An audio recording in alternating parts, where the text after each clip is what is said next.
Hi, listeners. Our next two guests are father and daughter, Barry Toone and Aubrey Toone. And Barry has been on the show many times. He's co-hosted with me. He is one of the founders of Stepstone Connect, which is a telebehavioral health organization that works with first responders. Aubrey is a singer, songwriter, musician, vocalist, and lyricist. You'll hear more about the details of that on the show. And I'm excited that they're doing a really deep and personal show about that father-daughter relationship and the impact that substance abuse can have on those family relationships. I wanna try and take in all the highs, embrace them for more than a moment's time. I want you, please don't move when I push you away. I know I contradict myself some days, but will you ride the lows with me? Welcome to Mental Health News Radio. I am your host, Kristin Walker. Our goal is to help discussions about mental health be a regular part of your daily life, no different than discussions about physical health. Mental illness can be a topic of discussion under the umbrella of mental health, along with so many other topics. This show is the original program on mentalhealthnewsradionetwork.com. Our network of shows are played in over 180 countries and cover more topics under that umbrella than you can possibly imagine. We were talking about mental health long before it became cool and popular to talk about, and thank goodness it has become so popular. We have incredible guests, advocates, patients, experts, people. Thank you for tuning in and enjoy our intro music, a song named Lows, written by Aubrey Toone. You can find her music at www.aubreytoone.com. That night when I started praying, I cried, will you ride the lows with me? Will you ride the lows with me? When I'm down, my vision gets blurry. Aubrey and Barry, thank you so much for coming on the show. Thanks for having us. Thanks for having us. Absolutely. And I want to reiterate, I said this already in the intro, but the lovely music that you listeners now hear for the introduction of my show is sung and written, right? Aubrey, written and sung? Yes, that's correct. Yeah, by you. So thank you so much for letting us use it. Oh, well, thank you so much for wanting it on the show. I think it's perfect and something I've wanted to do for a long time. So thank you for having it. Absolutely. So you guys have a unique and interesting father-daughter story. Which one of you wants to be in the hot seat first? Just kidding. It's not a hot seat, but which one of you wants to go first? Why don't we? Well, I just got that look from Aubrey, which means I'm going first, I guess. But I'm All right. I'm going to be brief because I want a lot of your listeners have heard from me before, and I want to make sure that they get all the time that they can with Aubrey. But this conversation, this story, really is about addiction being a family disease, a family challenge, a family problem. And Kristin, you're well aware of my story. But Aubrey grew up during some of the most challenging times of my addiction. I was a very highly functional addict, but an addict nonetheless. And the toll that it took on my family is still difficult to fully understand and to calculate. But I think we had a conversation some months back about the challenges of anyone coming out of addiction and getting into recovery. And it's not until at some point, once you get past that bar and your mind gets clear, that you start to appreciate fully the wake of damage that your addiction has caused to those around you. Mm. And I think that's really the introduction I want to give. And this is really about Aubrey's story. I think part of the challenge is someone like me who was in addiction for a long time forgets that it's not just your story. Right. You don't realize that, but it's not. And this is her story too. Mm. How's that for an intro, Aubrey? Wow. Yeah.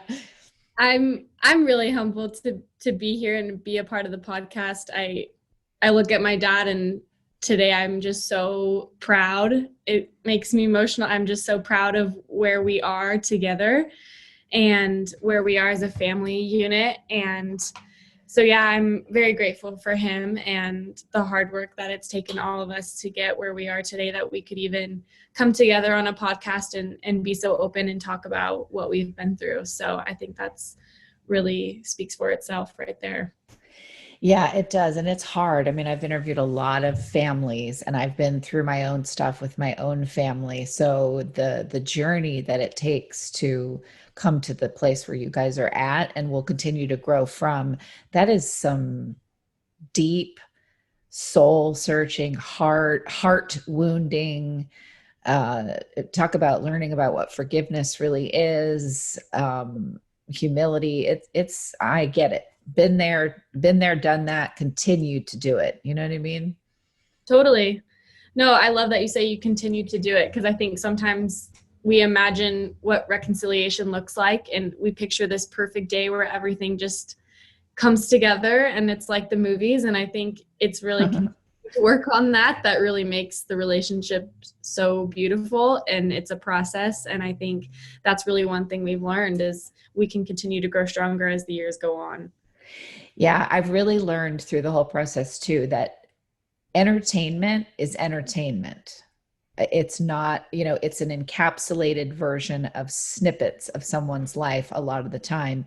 But then when you put a visual aspect to it, like a TV series or a movie, something like that, you cannot go into that thinking, oh, right, everything is wrapped up in the bow in an hour and a half. Right, exactly. If only, but no. Yeah, it's the everyday slog, which, maybe that's why sometimes reality shows, people say, oh, this will be great because we can see the daily process. But even those have become completely whacked out and aren't real life either. Totally. So how old were you, Aubrey, when you had any awareness that, there's something up with my dad? I would say I was around 5 or 6 when that awareness started to take shape. I wouldn't say I knew exactly what was going on, but there was definitely like something in me that said, okay, things are a little bit off. And as I got to be older, I think I just grew more aware that this was kind of what was going on, and we didn't really put a word to it, but it kind of just started to take form. And I think as a kid, you don't really know, it's too big of a concept to grasp. Right. But I would say I just started to become aware of little things here and there that felt a little bit weird. Gotcha. Just so that anyone new that's listening, Barry, just so there's some context to what we're talking about. I know you shared it before, and it's a lot to try to encapsulate, but can you give us a little bit of a up to speed for anyone that's new tuning in? Yeah, I was a trial lawyer and litigator for approximately 18 years, on the road constantly, tried a number of cases, and was around the country constantly taking depositions for some of the automotive companies. Part of the challenge was that I was, like I said before, a high functioning addict for a number of years. Some of the hours I put in and the miles I put in on the road led at some point very early in my career to an Adderall addiction. And that spanned, I don't know how many years, a number of years. And as is often the case with that particular drug, You need more and more over the years to be able to get the same effect. And then you also have situations where you need to take something else in order to wind down at night if you're ever going to get sleep, because there'd be times I'd be up for a day or two in a row, sometimes 3 without sleeping. So I think the challenge with that kind of addiction, well, there are a number, but one of them is the kids didn't ever really know who they were going to get when dad walked in the door.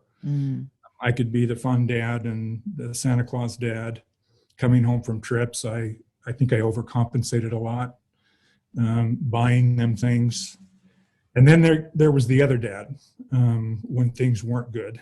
And that was challenging. That was scary for the kids. So that really lasted for a long time until I finally hit rock bottom. And it was on a Father's Day, actually, that I ended up going into treatment. And that was the beginning of a new story with the family.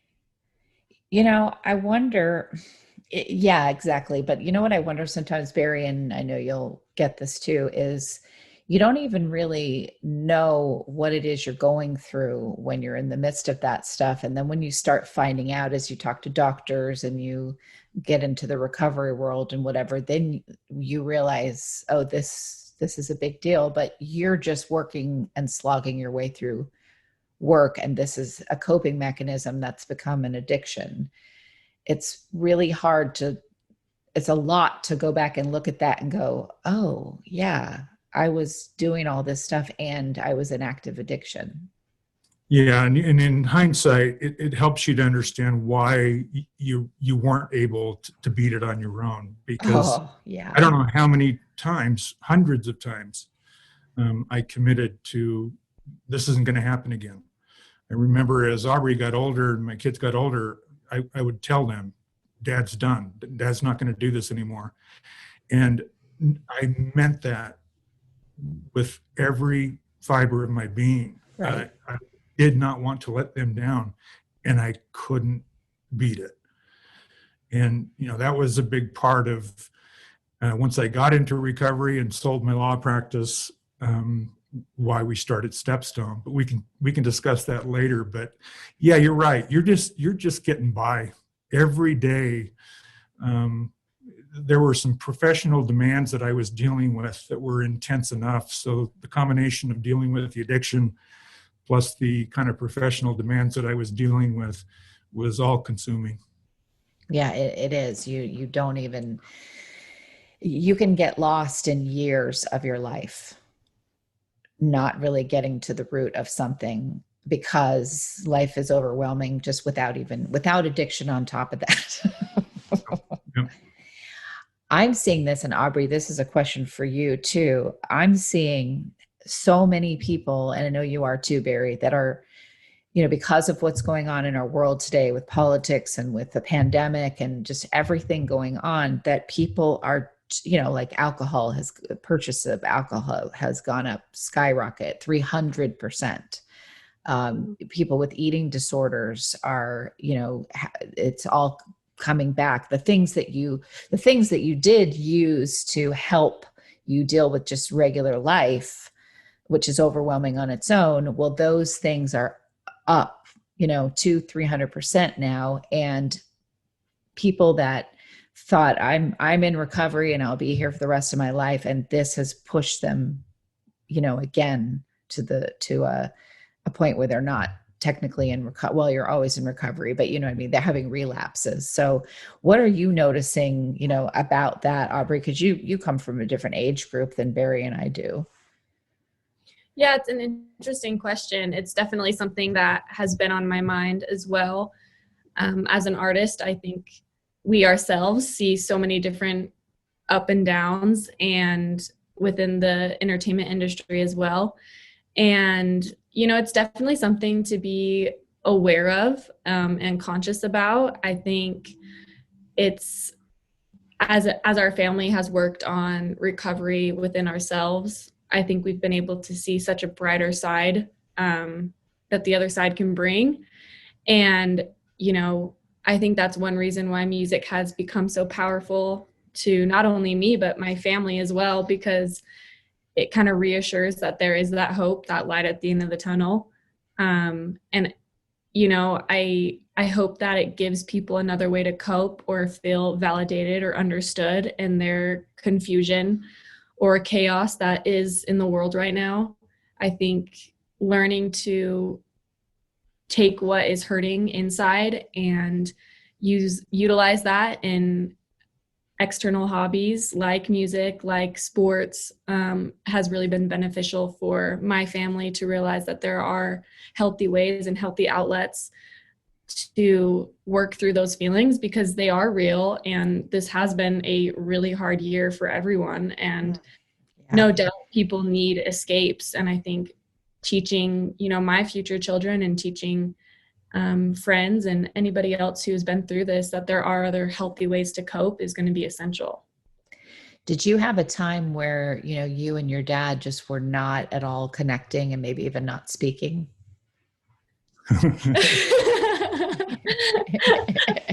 No, it's funny. You know, my dad doesn't give himself enough credit because he for sure battled a lot of demons growing up. But that doesn't mean that none of us do. I think some are just more, they vocalize themselves in different ways, you know, Right. But Yep. I've been very proud of him. And I wouldn't say that that's ever been something where I wasn't. I think deep down, I've always been really proud of my dad because I know how hard this has been for him.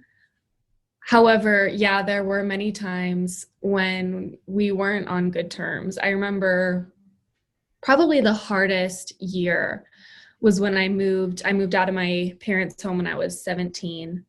And I kind of just felt that push, like I needed to find myself and separate from what I had grown up a part of. Mm-hmm. And that was a trialing year for me. I think that's when my dad and our relationship really decided if it was going to take shape or not, you know? Right. And it was through consistent effort that I really feel like that relationship blossomed. But it was work. It was hard. Mm-hmm. But I think one thing that really makes our story unique is just the love and connection we had for each other despite the hardships we went through. I think, honestly, music was deeply rooted in that. I think we always had a love for poetry and for words, and that was one way that we could always connect. Even on weeks or months when we weren't speaking very much, you know, my dad would send me a song that with these lyrics that he knew I would relate to, or he would send me, you know, we had a song, The Reason by, now I'm going to butcher the people who sing it. Yeah. But, you know, that song was always monumental for us and our family. And so, you know, it's kind of a roundabout way to answer your question. But yeah, there definitely were times where that relationship was more rocky. But I do think that one thing that got us through was just the love that I had for him and knowing that he was a man of his word and it was just going to take him a little bit to get there. And I think it's okay that you have those trials and those bumps in those relationships because there was that connecting factor with us. And even those small texts or those small lyrics or things like that really pulled us through because it was a way for me to say, okay, he still loves me. Like, I know that it's not where I want it to be, but he still loves me. And I think as a kid, that's really all you want from your parents, you know? Oh, absolutely. It's interesting. With my son, I remember we weren't speaking for like, I think it was 3 months total. It might have been 2.5 months. And I actually told him we're not going to talk because he was very angry, very upset, stuff that was going on in the family, and taking it out on me. And because I was always the safe person for him to be angry at because mom doesn't leave. Yeah. And so I had to say, it's not healthy for us to talk right now. And I remember I was telling a friend, yeah, I guess I'm one of those people that is estranged from my child, and this is horrible. And he was like, well, how long's it been? And I said, oh, it's been like 2 months. And he looked at me and he goes, Kristin, call me in 10 years. It's still going on. Because of course my son finally texted me, hey mom, blah, blah, blah. And we set new parameters and did all that stuff. But tell me about this, because this was interesting for me. Having, you have your language that you do with this person that you love, and they're your mother, your father, your son, your daughter, whatever. And then you have the trying times, and maybe there's some therapy that goes on in there. And so you have to have a new relationship, but there has to be healthy boundaries. And navigating just even a phone conversation using these new tools can be really awkward. So Aubrey, can you think of just a time when you felt, oh yeah, I've got to language this differently now? Hey listeners, a quick but important notice for all the shows that we'll be doing for our first responders. In 2018, the number of police officers, firefighters, EMTs, and veterans, anyone who's considered a first responder, who died of suicide was greater than the combined total killed in the line of duty. More attention is being paid, but help is often elusive. Even with more available resources, those who are first in line to help us, actually asking for help for themselves, that can be the hardest thing for them to do. Mental Health News Radio Network is working with Stepstone Connect to give voice to our incredible first responders. Stepstone Connect is an organization born of the belief that accessibility and confidentiality will eliminate traditional barriers to treatment. Privacy and the peace of mind that comes with it, combined with easy, everywhere access, underlines Stepstone's mission and treatment philosophy. It's simple. With access to the internet and a device with a camera, you're a click away from leading mental health clinicians who specialize in the treatment of PTSD and other trauma-related injuries for first responders and their families. If you or someone you care about is struggling, please don't let another day pass before discovering what Stepstone can do. Stronger connections, everywhere access, stepstoneconnect.com. You can find out more by going to their website, stepstoneconnect.com, or call 800-495-3761.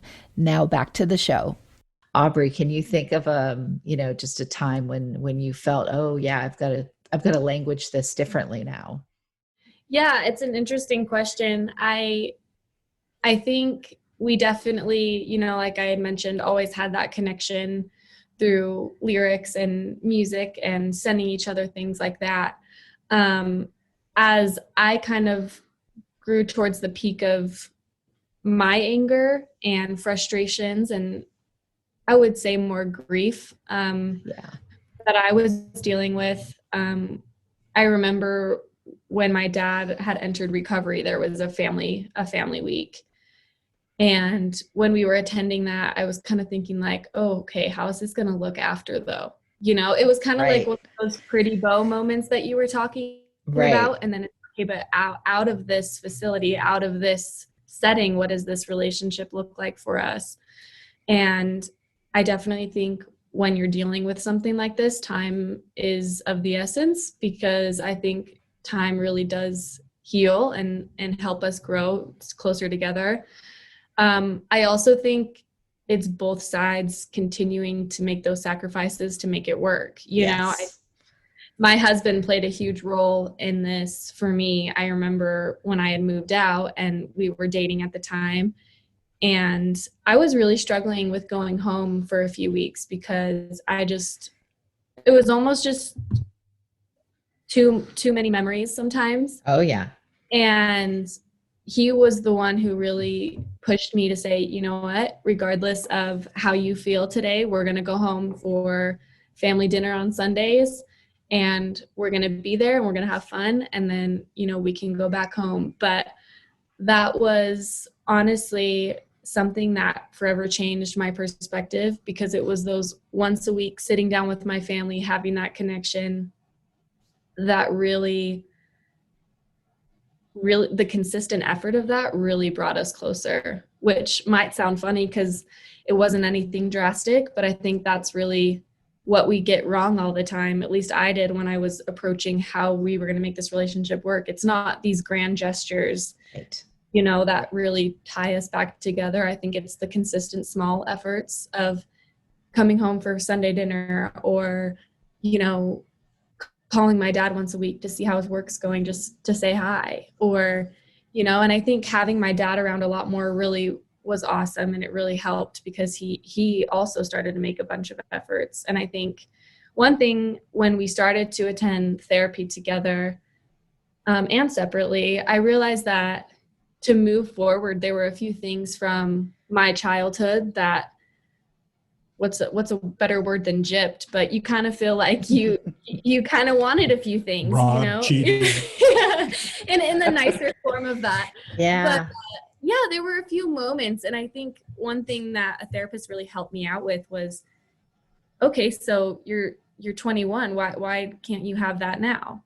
And I think I didn't really allow myself to feel like, well, okay, my childhood's over, I can't have that, you know. And that's not true at all. And I think being honest with my dad, like, hey, honestly, there were some daddy-daughter dates that I got really sad because my dad couldn't be there. Like, I really want to experience that. And it was kind of funny as a grown woman to say that, but it's been the best thing ever, because my dad will take me out for ice cream, or we'll go do something. And I think, honestly, being able to relive those moments in a way and recreate them has been so amazing for us. And I think really what I've learned the most from kind of working through, like you said, those awkward situations, you just have to do it. Yeah. You know, you just kind of like almost embrace the fact there were some days we'd look at each other and we're like, well, here we go. You know, and we just kind of laughed. And it was funny. I'm like, we've never done something like this together before, but, you know, I think what better time than the present, you know? And Right. I think keeping a positive outlook that way, and just saying, you know what, yeah, will it be kind of weird because we haven't really ever done this or gone on a daddy-daughter date like this before? Sure. But we loved it. And I think never feeling too old to kind of revisit some things that you missed on in your childhood, I think that's really key. Agreed. I think too, it's interesting. Now I'm switching over to the parent mode. So this one's for you, Barry. I remember, now it's such a difficult walk when, like, I had horrible trauma as a kid. My son did not experience some of the things that I did that were horrible. You know, like, he didn't experience sexual abuse. I did.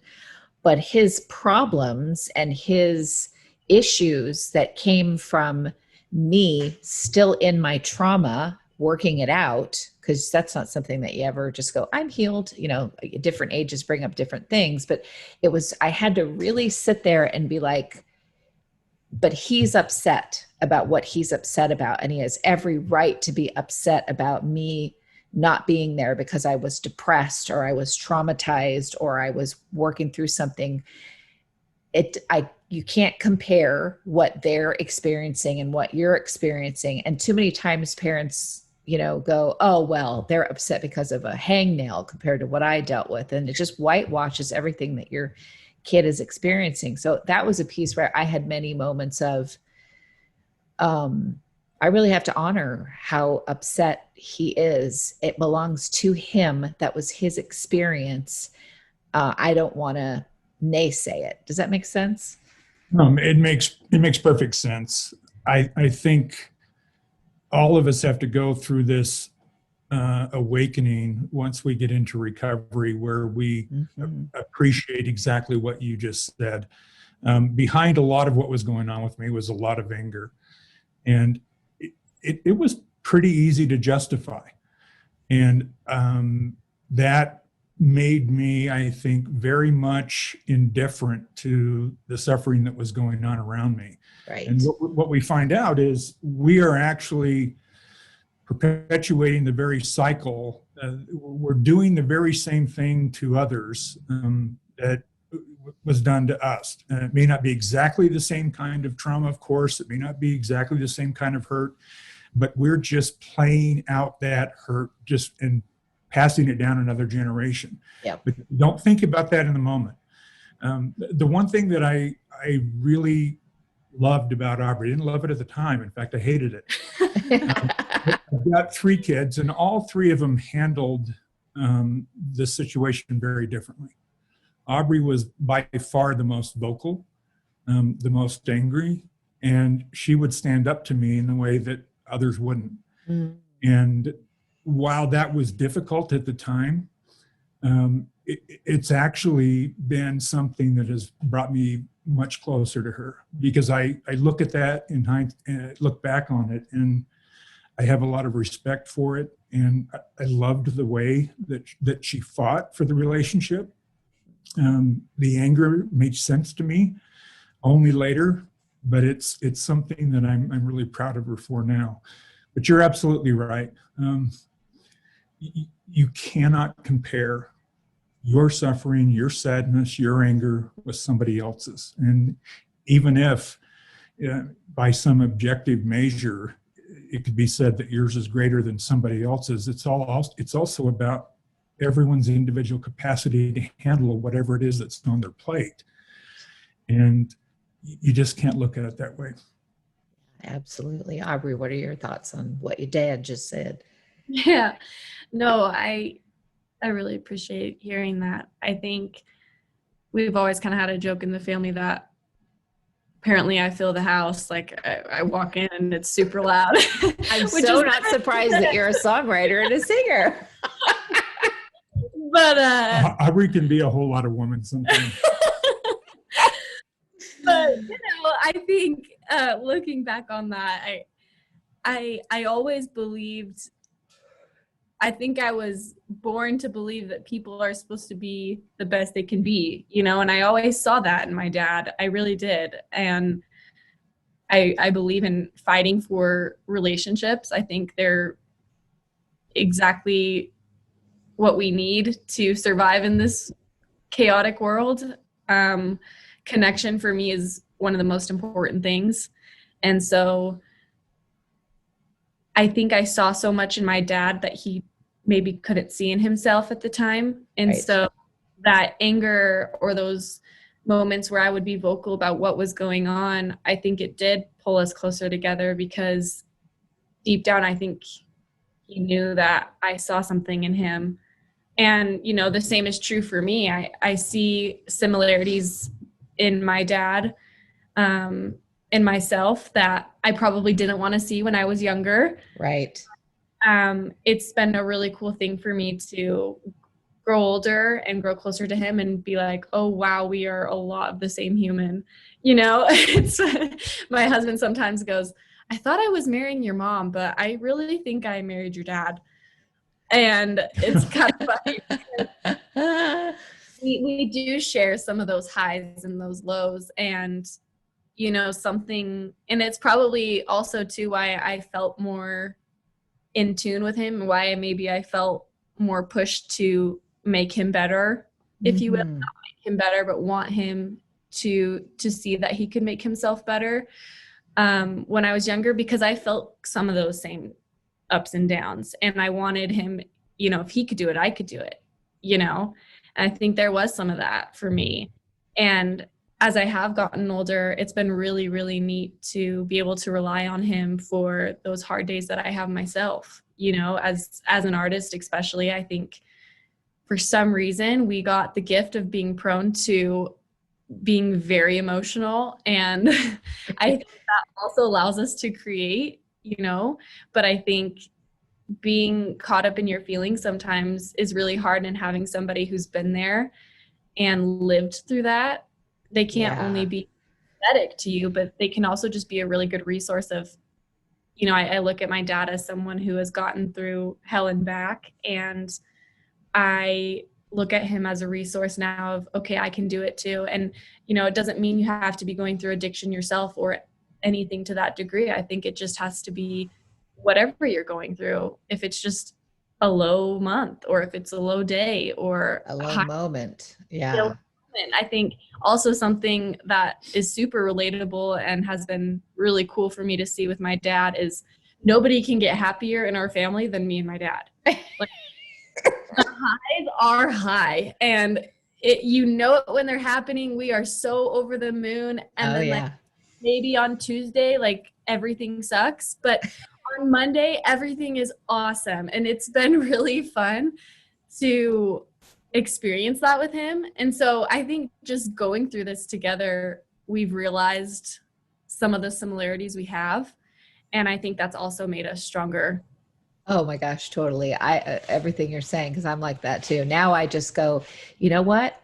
Right now, today, I'm having such a good day. I am, and no substances other than my antidepressant, nothing else involved. Today is just awesome. And I enjoy the hell out of it, because I don't know, tomorrow, I don't have mania anymore. I've had that, but tomorrow might kind of suck. Well, it sounds like all three of us have got some degree of the bipolar. I don't think I've ever heard anybody until just now when Aubrey said it, talk about how it's awesome to have those highs and lows. But it is. It's what I mean. I was talking to my my partner about that, and we've been in each other's lives for 30 some years, and he's not like that. I'm the one that walks in and take up a room with my presence and stuff, and that can be a good thing and not a good thing. But he was like, honey, it's exciting, it's infectious, it's why what you do is art. It's a different kind of an art, but it's still art. He goes, look at the masterpieces. And listen, I'm not comparing myself to, Van Gogh or anything like that. But he was like, if you look at artists and what they put into music, he's real big on music. Like, he has listened to your songs, Aubrey, and he's like, oh my God, she reminds me of the lead singer of Hellstrom. And I'm probably butchering the name of it, but he's naming all these artists. And then he sent me the words to all their music. And it's all about like depression and, and it's too much sometimes for me to hear it, because it sends me to, out of orbit, hearing these things and getting so emotional. And I try to like, okay, Kristin, but he goes, look at what this is famous art, and the guy cut off his ear. Clearly he was not part of like normal society. Which, I think you grow to appreciate after a while about yourself. I think once you can highlight the positives and then maintain the lows, I think it can be an okay thing to have. It's wonderful, and there's balance to it, and it's good that you guys have that together. I have that with my son, but he tries even harder to clamp it down. I'm excited for when he blows the roof off, if he ever does, but he clamps it down even more. We call him the sphincter police, because if mom's having too much fun, he's going to come in and be, mom, I don't want you to dance. No. Funny. I think you get to a point where you just learn to appreciate and cherish those moments, though, when you are right in the wave. I think when you are experiencing the lows, the one thing that I think over time you can learn to do is, those are your moments when I think you can connect with others who are suffering. I think there's some empathy that can be developed, because I don't really think you develop that kind of concern and empathy for others unless you've experienced the pain. Yes. That's a lot of what Aubrey does with her music. Right now, you hit on this earlier, but right now, this country is in a perfect storm. It's not as if we had just the pandemic, but the concomitant economic crisis that comes with it. Yep. And then the political and the social upheaval right now. At the company here at Stepstone, we track a lot of what's going on with addiction and overdoses. And what those numbers are looking right now. Oh, yeah. Not good. And it's a combination of all of this stress, all of this pain, and then you add to it, people are a lot more isolated than they typically have been, and that's just a bad recipe. It is, and it's a I mean, just today I had something, I mean, I'm like almost completely off of Facebook. I just can't. Had a couple of really inflammatory things happen because of shows that I did that had nothing to do with me, that people didn't like the guest and what they had to say. And so they started attacking the network. And I've had those things happen in the past. I mean, we are a media company, but these were just at a level of hate that were horrible. So I just like, okay, I'm off of social media, which has been very healthy for me. But I got back on, and then something that I typed on there went sideways with somebody, and then I went to this land of paranoia that I've worked so hard to not be in. That was part of my manic days. And it was so much paranoia that, you know, even my partner's like, this is not, you're making leaps that don't make any sense. And it made me nervous because I'm like, I'm relatively a calm Zen. I work very hard to have that. And if I can go there over something like this, I can't even imagine someone that hasn't had as much therapy as I've had is dealing with this, you know? It's challenging. I watched a couple of minutes of the presidential debates, and I couldn't watch anymore. It was a microcosm of what's happening. Yes.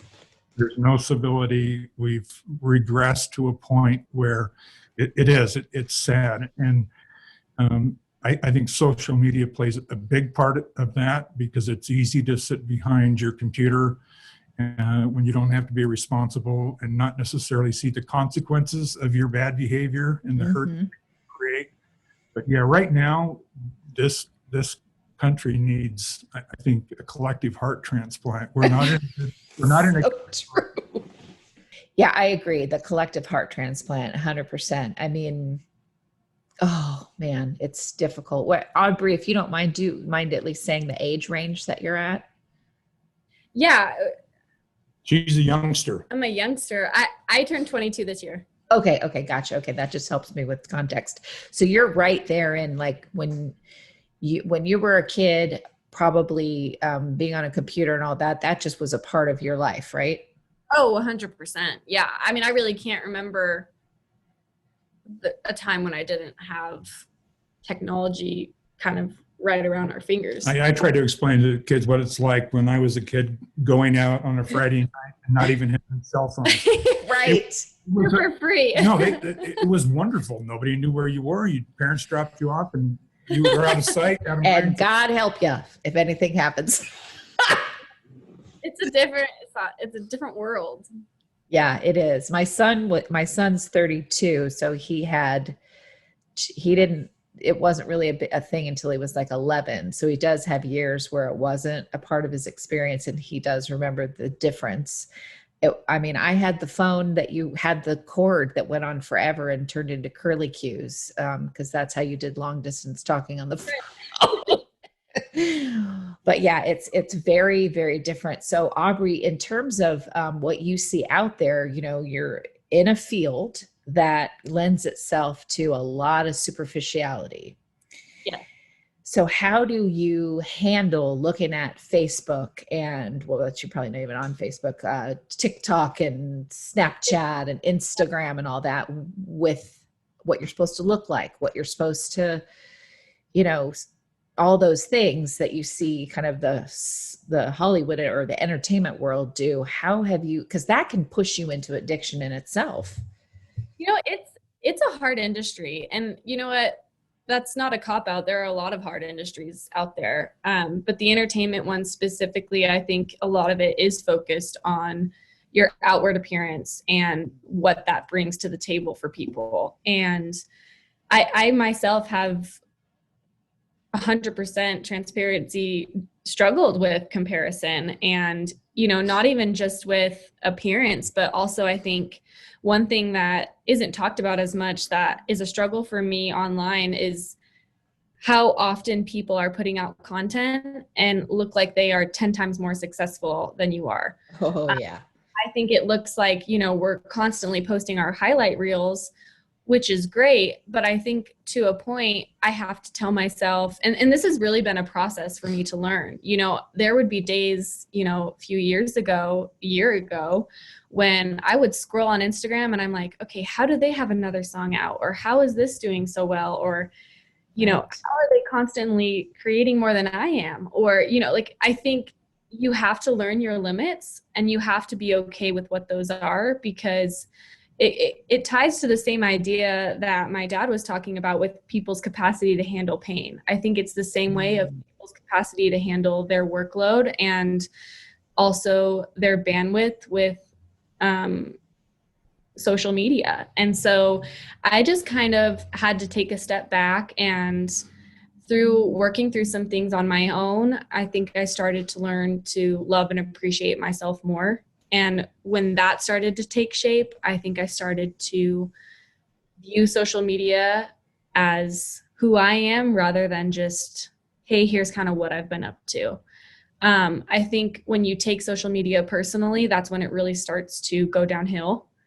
And having those boundaries, and, I don't need people to know what I'm doing all day, every day. Mm-hmm. I like to keep them up to date with what's going on with music and different things like that. And I try to be as real as I can on there. But I also, I realize that my personal relationships, my face-to-face relationships need to take priority, and they need to be at the forefront of my life. And so that's been definitely a struggle. And I think it's gotten worse in the last few years, because that's where everyone's business is. That's where everyone's platform. Yeah, that this business is really heavily reliant on social media. Marketing is driven, by and through platforms.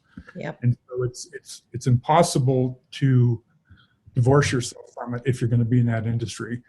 But I think Aubrey's right. You've simply got to figure out a way, and this is a problem for everybody with social media, to not wake up every day and have it be, how am I doing in relation to everybody else around me, and stop that kind of thinking. Yeah. It's difficult, but it has to be done. I think you hit it right on the head, Kristin. I think social media is toxic. I think that there are some things about it that can be good and can be healthy, but unless you're approaching it in a very positive, healthy way, more often than not, in my experience at least, it does more harm than good. Oh, absolutely. I take these breaks, and it's so amazing, the crap show that you see when you take a break for a while and then you go back on, because then you really see it clearly. Yeah. And so I moved to a place where there's a like almost a requirement, of course not in the lease because that wouldn't be legal, but I moved to this like bunker type existence, which I'm really glad I'm here to get through this time. Boy, am I glad that I'm here. But one of the sort of social requirements was that you had to get on Facebook chat with the whole place, and just this constant barrage of stuff that I don't need to know about. I don't even like some of these people. Why would I want them to pop up on my phone? It's been really interesting to be accused of not getting along with people, especially considering this network I have, because I absolutely finally said, I'm not going to be on this. If there's an emergency, everybody has my phone number, or you can text my phone. I am not going to sit here and wade through this cuckoo Facebook chat, because it puts me back into Facebook, and I don't want to be there. I don't want to be there. No, I think you're right. And, you see more and more, and you hope it starts taking shape here, where bigger artists, are even posting, hey, I'm taking a break. Yes. And I think that's 100% necessary and okay for people to do. Some of my favorite weekends are when I go up to my grandpa's cabin with absolutely no service. And for the first day, it kind of drives you nuts, because you're like, okay, like, what if I need to get this call, or what if this email comes in, or what if I, but then after like 2 or 3 days of being there, I feel like honestly, my heart settles down. Yes. And you forget about the external factors that really don't matter, but they play such a big part into your everyday life. And well, ask this question: how would the country's overall collective health get worse or improve if, for example, our president just decided to stop tweeting? Somebody took his phone, yeah. put it in a box. And Aubrey's looking at me like, Dad, you're not supposed to talk about politics. But No, I get it. example of how, especially those who have a huge audience, how it can affect so many people.